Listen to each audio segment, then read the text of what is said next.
This is the Wisdom Podcast.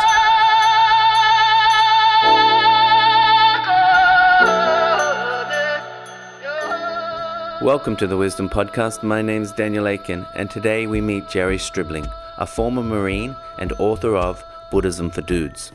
In this episode, Gerry talks about how he developed a friendship with some Buddhist monks while working for a non-profit that protected elephants in Sri Lanka. This time had a profound influence on Gerry, and he found that the Buddhist teachings were incredibly helpful for his work with veterans and addicts. So please enjoy this conversation with Gerry.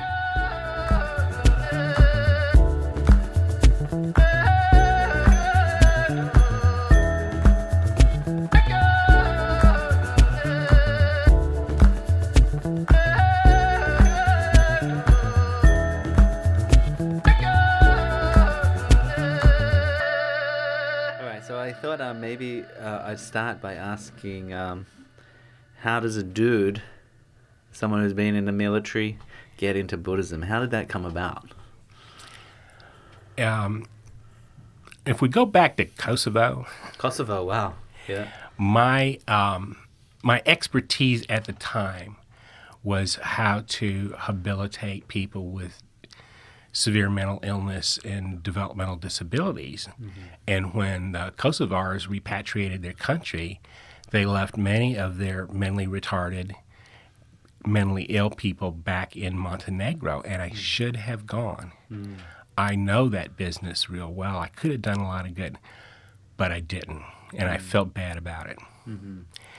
9/11 comes along, and all my friends are quaking in their boots. This school teacher came bawling to me one afternoon saying that she's so afraid of flying now she'd never get to see Ireland in summer again. Mm-hmm. And I'm going to show you people, there's nothing to be afraid of. You know, it's fear. Mm-hmm. So my original destination had been Pakistan. We went in 2002. Yes. In the winter. And there were going to be a lot of Afghani children who were displaced during our initial invasion. Yeah. So I was going to go and help set up schools on the Afghani-Pakistani frontier. Well, it got real too dangerous to do that. Yeah. So I figured there are other nasty little wars in Asia that I could, maybe be a help. And I ended up in Sri Lanka. Mm-hmm. It was pretty fortuitous. I had no intention of studying Buddhism. I was curious about it, but I had the opportunity to, and if you want to talk about karma, you can, but I studied with three of the most eminent Buddhist theologians in the country. So September 11 happens, and your impulse is to go and help. And to go and help in Pakistan. Yeah. My goodness. And what were you planning? What did you see yourself doing in Pakistan?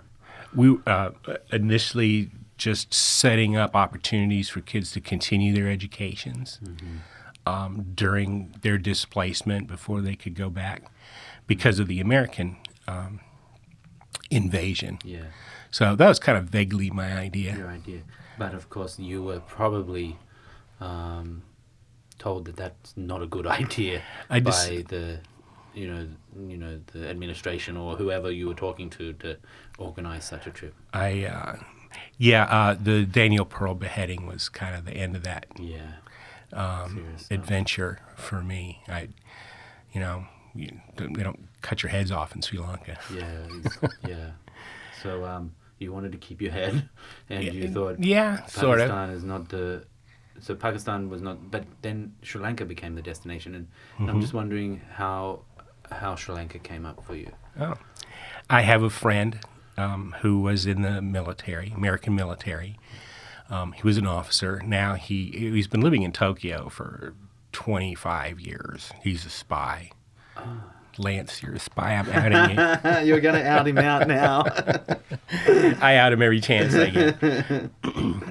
But I'm fishing around for something to do in Asia. Yes.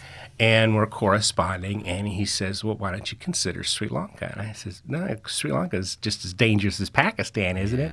And he says, Arthur C. Clarke has been living there for for decades. He says it's the best kept secret in Asia. Oh, wow. And I just fell in love with the country. So you headed over there, and what type of work were you doing in Sri Lanka? I was originally engaged by an organization called the Millennium Elephant Foundation. Excuse me. They're part of the World Wildlife Fund, and they provide elephant veterinary services all over the island. But it also is a place for older elephants, working elephants, to go and retire. So I lived with 9 European girls and 6 elephants. Wow. So you got to know elephants. Got to know elephants. They're fascinating. Yeah. Absolutely fascinating. And so did you enjoy that there, or was it work, or what? It was just a beautiful place to It be. was so fun. Yeah. It was so fun. The Asian children are just the most incredibly easy kids to get along with. I've still got a bunch of them, Burmese refugees that I see at my temple in Louisville. Yeah. See them every Sunday. They're so, I don't know. They're different. They're cooperative. They're always in a good mood. You never see one cry. I had a Nepal. They come to my house every Halloween, trick or treat in my neighborhood, and one of the little Nepali girls slipped down the stairs and scraped her leg up pretty bad, and we brought her in. First aid, not one whimper. Yeah. Not a single whimper. One tough little girl. Yeah. I admire toughness. I think that Buddhism is a way to become tough. I think that the end game from meditation, you're exercising your brain, you're strengthening your brain continually, and I think of it, among other things, as a way to prepare yourself for death and to handle it. So you were like mixing with the local community in Sri Lanka, and then you came across Buddhist monks, or did you come across a temple? How did you? Because at that time you hadn't studied Buddhism yet, right? No. And you hadn't really. I had a vague interest in it. I had a baseball cap with Buddha on the front of it. It's as close as You're I on Buddhist got. team, but you were yet to study. So then, how did you come in contact? Was it monks? Was it Did you go to a temple? How did that happen? I like to try. I like to do solo stuff. I looked at a website called idealist.org, and there were several opportunities in Sri Lanka. The Millennium Elephant Foundation was interested in me because it's a rural setting, and what I did was set up 3 little English language learning centers that operated on the weekends for the little village kids in 3 different villages. The Samara Singh family operates the Millennium Elephant Foundation, and they had this grand dame mom whose name is Karmini Samara Singh. She was really my first guru. She and I first started talking about Buddhism, and she lent me a book or 2. Well, what book do you remember? It's that one written by the 2 women about Vipassana meditation. Okay. You know what I'm talking about? Book. Yeah. So it's like meditation instructions in that book, or just general Buddhist concepts? It tried to explain, the first half of it explained the mechanisms of Vipassana, and then the second half was sort of exercises. Great. And things. But she wanted me to meet this monk named Pimaratana. He, at the time, he looks like Yoda. He looks like Yoda. Yeah. He, excellent English speaker, and he was, at the time, he was professor of Buddhist studies at the University of Anuradhapura. And we just spent afternoons together on the veranda when it was too hot to do anything else but talk. Wow.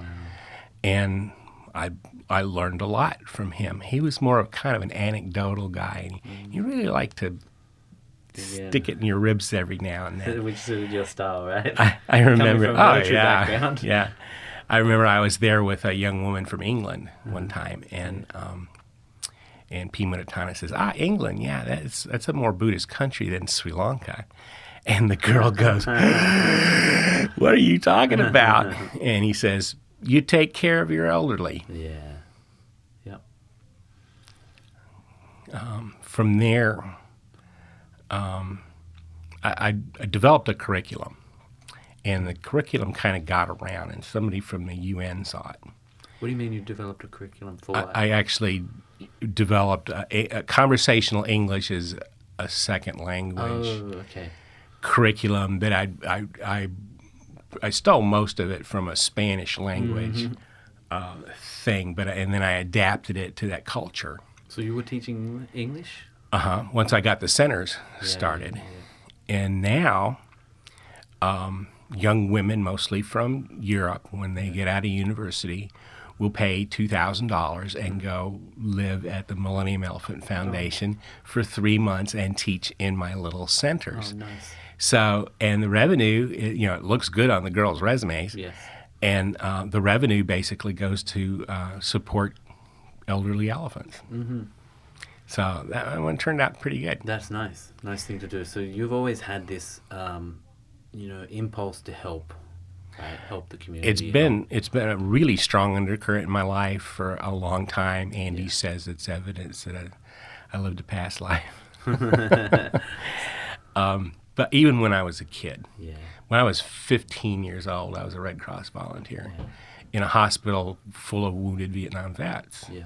So it's very interesting because a lot of people study Buddhism and then find that they want to help the community. But for you, it was a little different. It was, you had this impulse to help community, and then you found Buddhism, and then it was, well, how can these tools help me help people? Is that sort of your journey a little bit? When I studied Dharma, it was not so much of me learning something new as it was a confirmation of what I already knew and believed. When I was in the Marines, in basic training, I taught a guy how to read. Yes. So you've always been teaching and helping. Teaching and helping. Wow. Almost exclusively. And so in your book, Buddhism for Dudes, you say terrorism had a hand in creating this book. And so that, you're talking about 9/11, right? You wanting to go and help, ending up in Sri Lanka, meeting these Buddhist teachers. Exactly. And what was it about these Buddhist teachers? What was it about them that spoke to you? Because here's a guy who's been in the military, tough guy that wants to help, but tough guy nevertheless. What was it about these gentle Buddhist teachers, or were they not so gentle? The senses of humor that I picked up. The second summer, I lived in a Buddhist monastery, and it was a training facility for young bhikkhus, and nobody was ever in a bad mood. Everybody was yucking it up all the time. Starting with Pimaratana, he would come out with some real zingers. Yes. Sometimes when I was trying to figure out what the second noble truth was all about, he says, I started the conversation with, attachment is bad, right? Well, I've been married to the same woman for decades. And I have 2 kids, and I'm so attached to them. I just couldn't imagine wanting to reduce that level of intimacy for the sake of being an objective Buddhist. And Pimaratana says, no, that's not it at all. You are living the Buddhist householder ideal. Yes. And then he said, you call yourself a compassionate man. At the time, at the time I was teaching in a Orthodox Jewish elementary school. He said, you call yourself a compassionate man. This was also after 10 years of doing social work on behalf of people with developmental disabilities. He says, you can measure how compassionate you can be by the amount of compassion you feel toward your wife, because you will never love anybody more than her.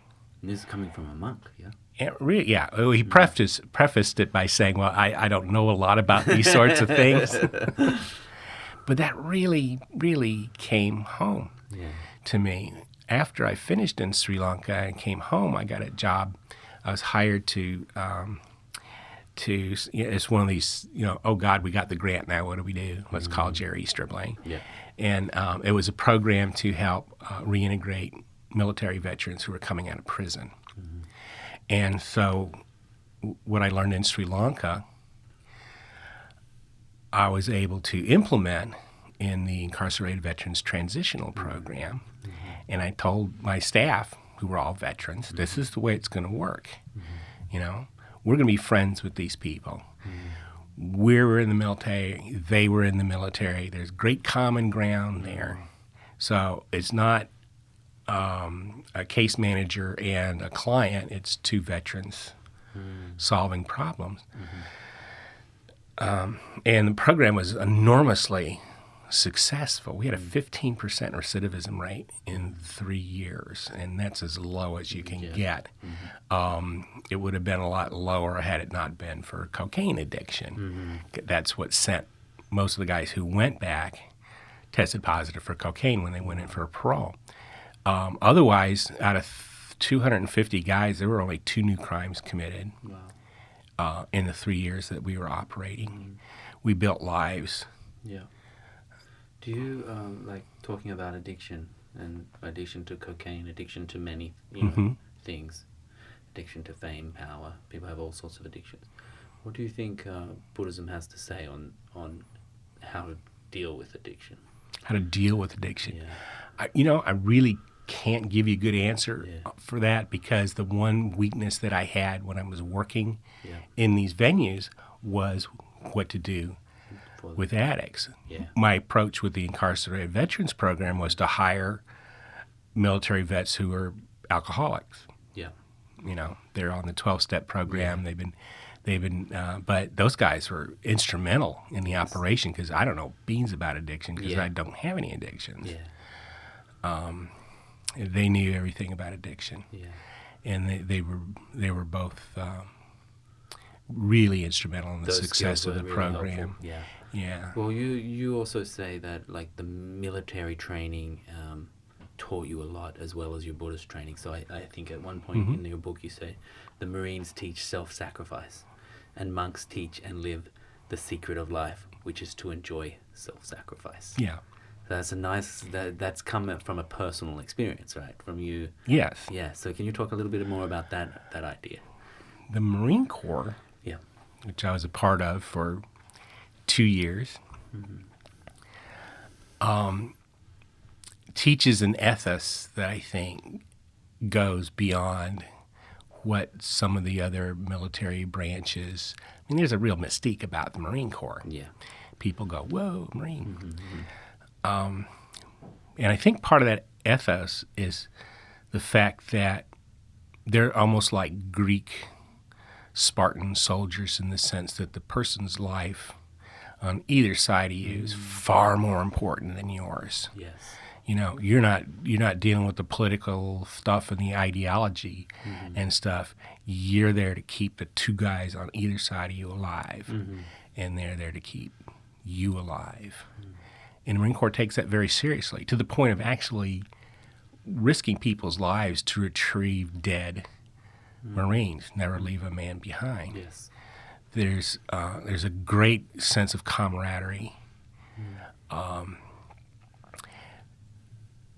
So when I went to Sri Lanka, I began to study Buddhism. I found close similarities in ethos, I guess you could say. Putting others first. Yes, absolutely. Yeah.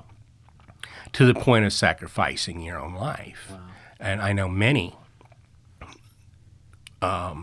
Buddhist veterans and active duty service people. And, one of the things I think of in that regard is, why should we prohibit or prevent people who function in a violent capacity from Dharma? Are they bad guys because they kill bad guys?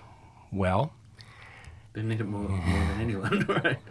Yeah, well, people are suffering with anger and these type of things. Is that what you're talking about? Or No, it's we've had two righteous wars in our past, in the past 100 years. One was World War II. Obviously, it was very necessary.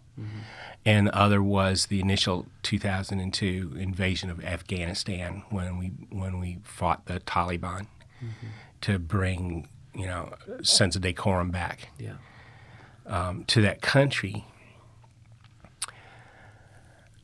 Oh, where was I going with that? Well, this might be an interesting segue into recent events. So, the tragedy in Paris, over 100 people were killed, and so how do you respond to that, and how being a Buddhist teacher and helping people with a Buddhist approach to their lives, when people ask you, well, how should I think about these things? What should I do? Well, how do you counsel them? It's a really tough one. Yeah. Because obviously most of my Buddhist friends around the world say that violence is not the answer to this problem. And it's an enormously complex issue. But the bottom line for me is that people, innocent men, women, children, are being slaughtered. Yeah. Women and girls are being rounded up and turned into sex slaves. And I'm sorry, this will not do. This shall not pass. What else are we going to do? I've been asking that question on Facebook. Okay, all of my peace-loving friends, how do you deal with this? And the only nonviolent answer that came up was my suggestion that we all meet on July 4th in Tel Aviv, 100,000 of us, and march into Syria and talk to these people as a stupid idea. Your approach is to go to Pakistan, to go to Syria. Sure, why not? Yeah. But, that kind of killing has got to stop. Yeah. And I don't know, the only way I know for it to stop is to engage them militarily. So that makes me a real unpopular guy. Yeah. But, and most of my other Buddhist veteran friends, they're really kind of keeping low on the issue. Yeah. They really don't know what to think. People who are really firm in some of their convictions and maybe a little shy on human experience can see things in a more kind of a black and white way, but come on. So you feel quite alone in that perspective amongst your Buddhist veteran friends, or is there? I think they all believe sort of in the same direction that I do, but they don't want to say it. Yeah, and I'm out there on Facebook, saying let's just, what's the matter with you people? It's got to stop. But if you reflect honestly, you feel that something has to be done. Yeah. Tough stuff. So it is. It's a moral dilemma for Buddhists who love life and don't want to see these people hurt. These people are beyond the pale. They're as bad as the Nazis were and the Imperial Japanese. Yeah. And we knew what it took to stop them. Yeah. So I don't know anything else. I'm just a dumb Marine. I don't think so. But here's the thing, right? If we're Buddhists and talk about Buddhism, and then so Buddhism is supposed to resolve the problem of suffering, right? Yeah. And often Buddhist tools are used internally rather than in an external capacity. So we can talk about, maybe we'll talk about this. Are there times when you have had huge struggles in your life when you've turned to Buddhist tools to help you get through them? And what have those struggles been like, and how has Buddhism helped? Gosh, the last time I was upset is when my budget ran low in 2006, I think. I literally have a very happy, the most, I can't think of a time, when I'm in a bad mood. I love what I'm doing. I love being out there. I love everything. There's a concept, I brought this up with Andy once, and it's a Native American word. Ojibwe and Cree, and the word is Ogichida. And what Ogichida normally translates into for people who aren't aware of the subtleties of Native American language is Ogichida means warrior, but it doesn't. It means protector. And there's many Buddhist veterans who, when they walk out the door, their mindfulness extends to what's going on around me, what potential is there for somebody to get hurt. One of my friends, Frank, in Chicago, he watched a murder happen right outside of his front door. But we see it as a Buddhist duty to be the guys, because we are trained to do so, to run toward the sound of mayhem and to do what can be done to stop the mayhem. That's what Ogichida means.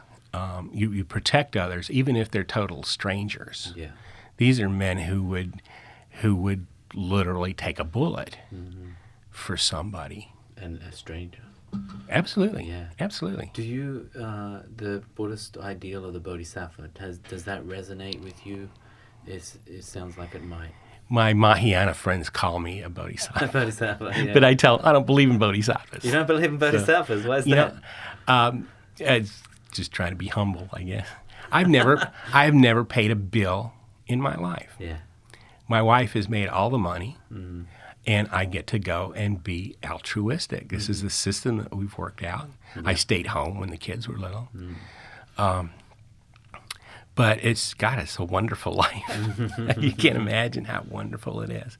Every time I walk into the ghetto, every time I see those little kids at 3 o'clock on Sundays, all the little things that I'm involved with bring joy to my life. I was a good social worker because I didn't see it as stressful. I saw it as challenging. I would rub my hands together whenever a juicy crisis fell into my lap.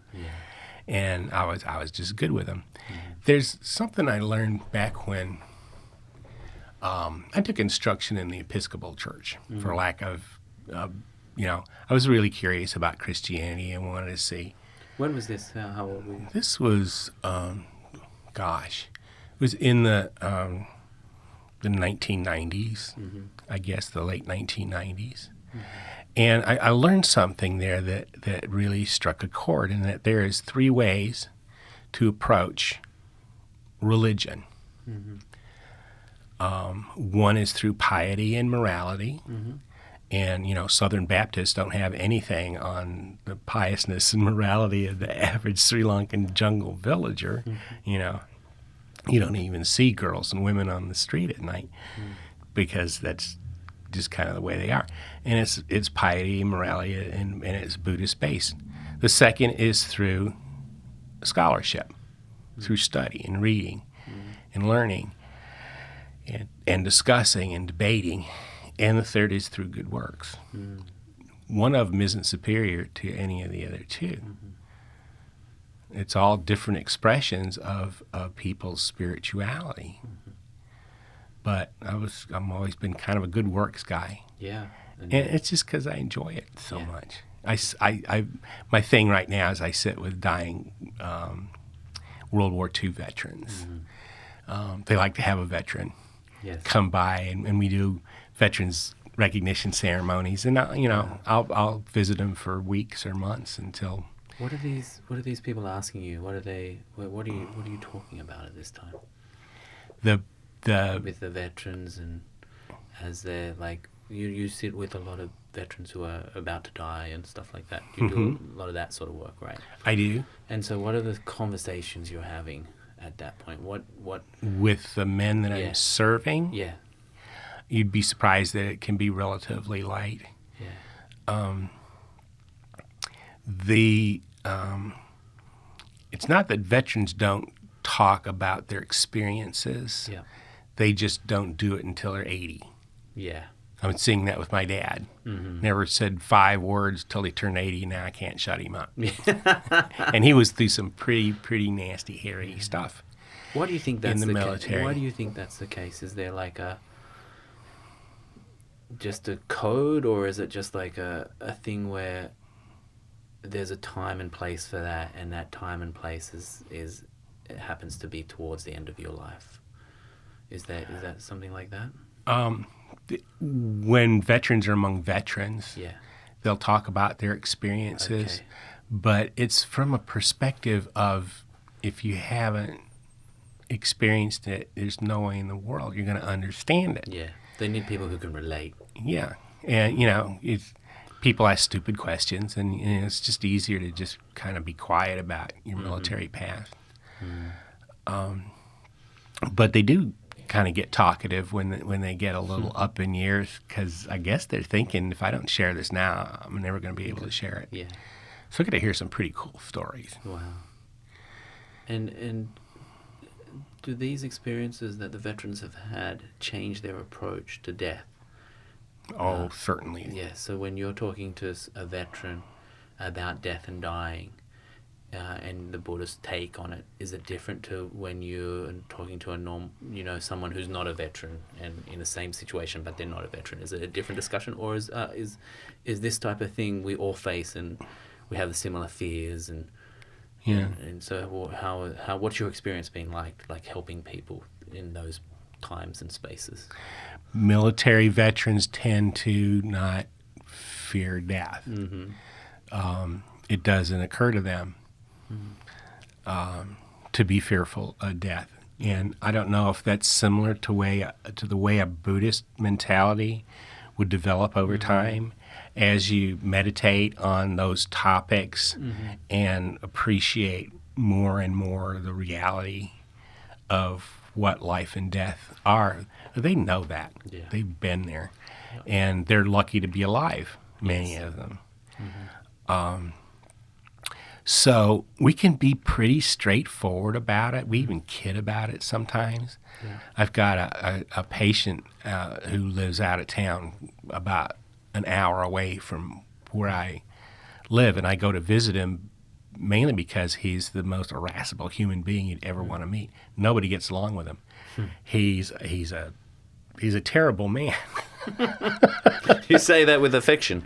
I do, because I love this man. I'll probably see him before the end of the week is out. He has actually read Buddhism for Dudes. Oh, great.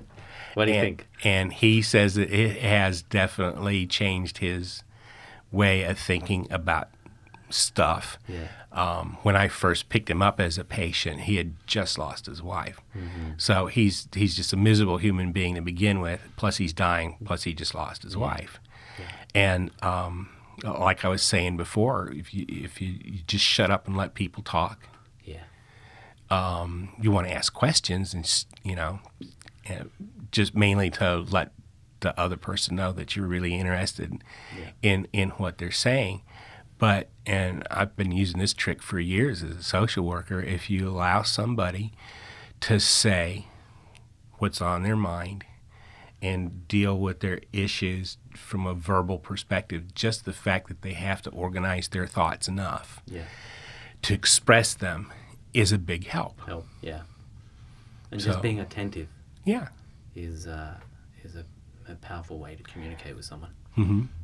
Now, some of these guys I don't get until they're in a coma and within 48 hours of dying, but that's called 11th hour in a hospice work, where this little team of folks who literally do sit and hold people's hands until they pass away. Wow. So you're doing that work as well? You're Yes. there? Wow. Yeah. And it could be people you've never met before. Oh, I love meeting new people. Yeah. I'm sure that's like a learning experience for yourself as well. It's not just a benefit and comfort for the person. Oh, certainly. What are you learning from those experiences? I'm a writer. I collect stories. Yeah. And I don't know sometimes how they play in to stuff, but just I had a patient once who was in Europe, in the European theater during World War II, and he was in a T-11 tank. Not a Sherman tank, but a T-11. They were small tanks with double Cadillac motors in them.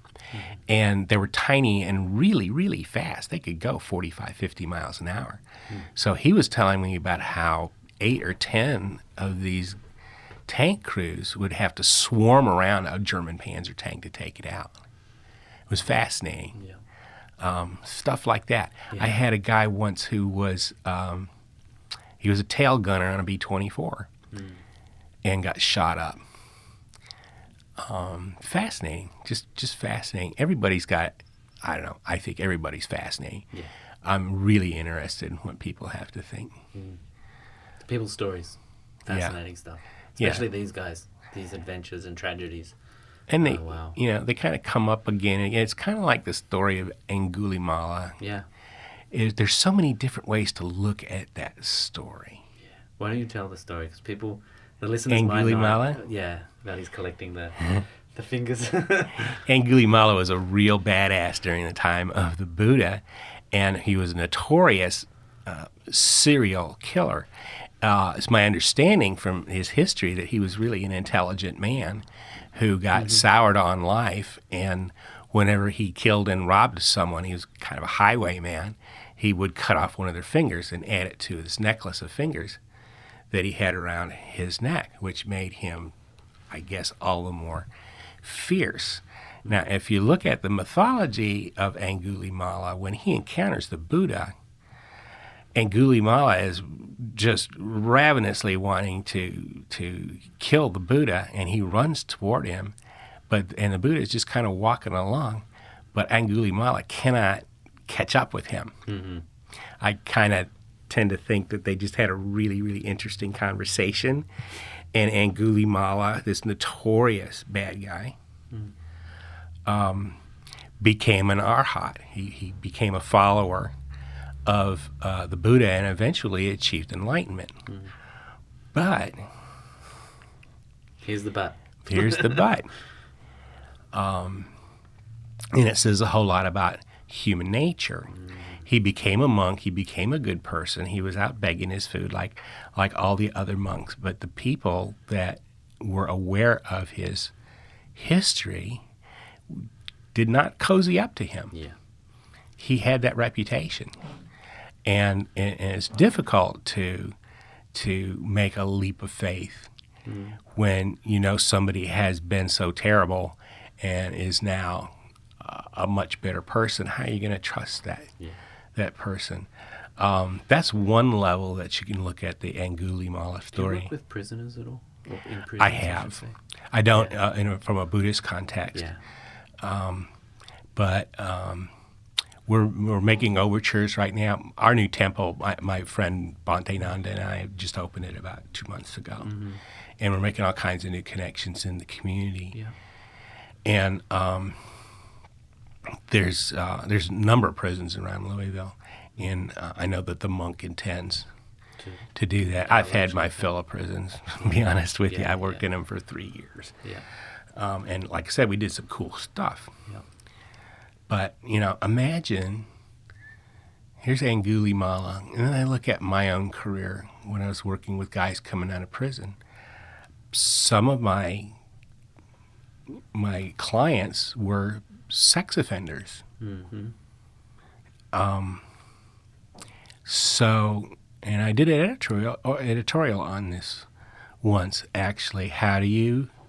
No, I take that back. It was for I did a thing on NPR that Ed Morrow started was back it in the interview 50s. or a piece of writing? It was a piece of writing. Okay. It was, God, what do they call it? This I Believe. Oh, this I believe. I wrote This I Believe, and I was talking about being a Buddhist and having to deal with sex offenders as a part of my job. And I said I was just as fond of these people as I was any other former inmate that I worked with. They're people, and if you can relate to them on an even level. The point I made was that a lot of people are going to be upset about the kinds of things that these people do, in the community, but it didn't help anybody if I felt that way. Yeah. I had to be neutral, and I found it pretty easy to be neutral. Once you start learning some of the facts about sexual offenses, you find out that 95% of them never reoffend. They never reoffend. And the 5% who do, those are the guys, and you can tease them out with psychological tests. Those are the predators. You know, those are the ones you want to keep away from society. These other guys are so eager to make up for what they've done. But again, what I was saying was, if I care, if I'm emotionally invested in their goodness or their badness and make judgment calls based on what they did, that's not going to help anybody. So your point is that to help them, you had to maintain some type of equanimity. Absolutely. Yeah. Absolutely. And I really didn't find that hard to do. I mean, I've known many murderers in my day, and there's some of my most favorite people in the world. So let's go back to Paris then. Paris. Yeah. How do you can you have the same approach to that problem? To help the situation while maintaining equanimity. How do we do this? Because there's an implied suggestion that there won't be another offense, right? When you're helping the people you're talking about. Right. Part of the qualification was it's implied there won't be another offense. So you are able to help them, and to do so you have to maintain equanimity, right? And if you get wrapped up in the story in the past, how can you help that person? Exactly. And maybe there's a lesson here for how to approach bigger scale problems such as Paris. I'm not suggesting a solution, but that's another approach, right? We have to approach these larger scale problems in the same way. We still have 99,996 slots to fill in the big 4th of July march to Syria. Yeah. Oh, yes. So people can sign up. Let's sit down and talk. Let's sit up and down and talk with equanimity, right? But, you know, when you're talking about the kind of ideologies that drive people to behave that way. But as soon as you say that, you're getting wrapped up without equanimity, right? Or Yes. not, I'm pushing a little bit here. Well, what I'm thinking is, when you look at the behavior of Japan and Germany after World War II, they turned, and of course we helped them a whole lot, and immediately to help them rebuild their countries and their economies. And that's obviously, well, I don't know what's obvious and what's not. Yeah. Because Nazi ideology is something that is very foreign and not understandable, and why do people do that sort of thing? Yes. And the Imperial Japanese the same way. But what if militarily the world could get the upper hand? And I'm not saying that that's possible, because the neighboring states won't do anything to help, even take Syrian refugees. Tough questions. Very. And maybe like a light approach. Like, I know we're talking serious stuff here because of recent events, but really, you know, and I appreciate your approach in your book, which is very lighthearted, right? And you, even though you talk about some tough stuff, right? And you say things like, it takes guts to be a Buddhist dude. And it's not about hiding in your own little world. It's about living and meeting all of life's challenges in a meaningful and unselfish way. It's about superhero ethics. Yeah. I love that. It's so inspiring, right? And I think this is the beauty of your book. Like, you know, Buddhism for dudes. It really speaks to that inner dude. So, and I was wondering who you imagine reading this book. Oh, gosh. Like, who do you imagine when you think about your readers? I'm sure they're diverse. And who have you given the book to, and who said, I loved your book? The target audience for the book is not an easy target audience to crack, because they'd much rather watch the NFL on the weekends than crack a book. And that's just, most of them may not have even read a book since high school or college. They're just not readers. Most of the offerings out there can be maddeningly obtuse, difficult to understand, contain an agenda. There's lots of there's so much out there. I wanted to give people something, need a good, decent place, objective place to start. Yeah. So you don't need any prior background in Buddhism to pick up this book? No, I don't think so. No. I've tried to render it as understandable as I could, using sort of guy analogies very frequently. Women, I get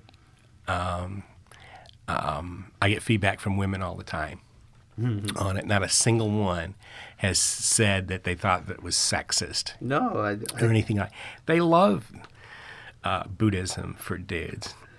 I think it's a great gift for their men in their lives, right? I want to push that, yeah. And they should have a little sneak read of it because there's some great little nuggets in here, and and it's true. I think that anyone can pick this book up and almost start anywhere in it, and get something of value out of it. I like humor. I think humor is a huge. Anything can be improved with humor. Yes. Yeah. I guess you could see things that way. Buddhism for Dudes is. I tell people that I wrote it for the guys I used to play golf with. Yeah. And they were all construction workers, and although they were fairly well read. But really, what I had in mind, in the back of my mind all the time, is our military guys. I got before you guys published Buddhism for Dudes. It was a self-published ebook for a while, and then Andy got a hold of it and just made it a wonderful thing.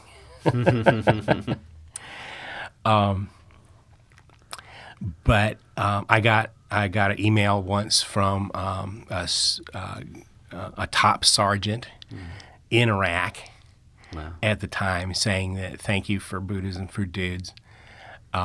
It helped keep me centered during my last Iraq deployment. So he was in Iraq and he had this book. He had the book and was reading it, and it was helping him. Just an ebook version of it. Yeah. 2 weeks after the book came out, I got an email from a woman in Norway who said that she'd been depressed and didn't leave her bed for 6 months until she read Buddhism for Dudes. And then she called it the book that brought my happiness back. Oh, wow. And that just kills me. That's got to be massively rewarding for you. Yeah. I heard on the way out here, you gave the book to someone in uniform. Was that yes. right? This morning, on my flight that... from Louisville to New York, there was a lieutenant colonel from one of the toughest outfits in the Army, the 1st Cavalry Division. They're the vertical envelopment guys. They're the helicopter people. Yep. They trade in their horses for helicopters. And he appreciated it. He said that he was really going to look forward to reading it. And you never know. Great. You never know. You give a book to somebody, they like it, they pass it on to somebody else. Pretty soon I got a call. Hey, would you like to teach a class at our church for a couple of sessions? We'll pay you $40.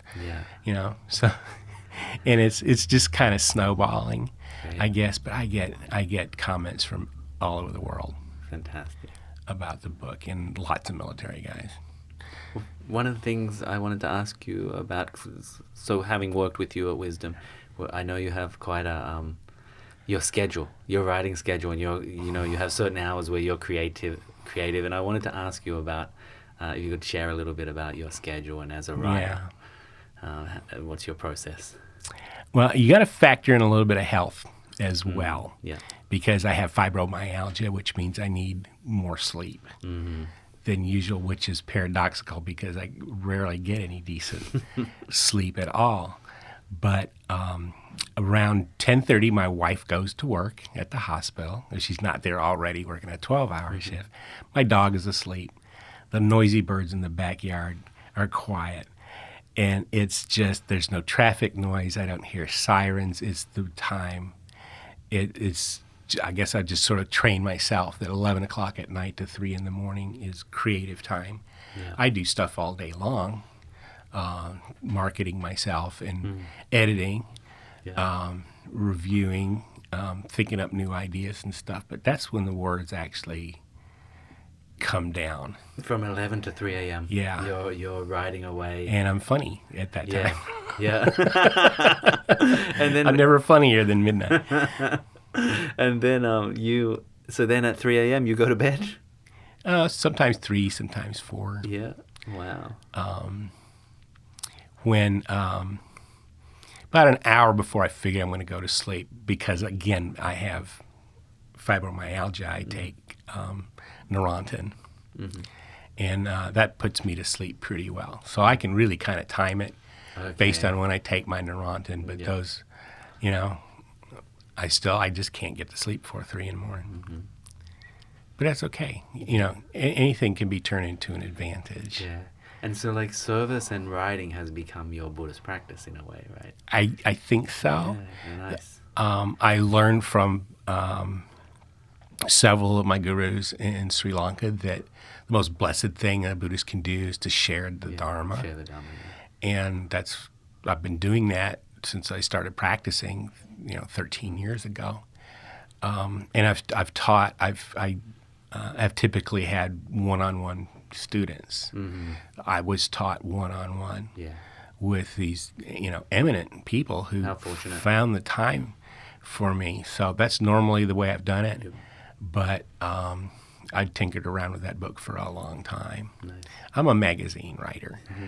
I don't do stuff over 1,000 words. And as my career, it was a mildly profitable hobby for 40 years. This Buddhism for Dudes is my first book. Well, I ask you not to stop writing books because this is a special book. And, thank you so much. And so then. That was wonderful, and thank you for sharing the Dharma with us today on the Wisdom Podcast. Thanks. Thank you so much for having me. It was a pleasure. Next week, we're fortunate to be joined once again by our good friend Bhikkhu Bodhi. And in this episode, Bhikkhu Bodhi tells us about the Buddha's daily routine. He also talks about the different Pali words for meditation and what the Buddha meant by mindfulness. The way I've tried to express this to myself is to say that sati, I call it a bending back of the stream of awareness back upon oneself, upon one's own immediate concrete experience, physical and mental experience, in order to bring clarity to that experience. And so I would say that sati is what keeps the object present before one's attention. Or even we could maybe render sati as attentiveness.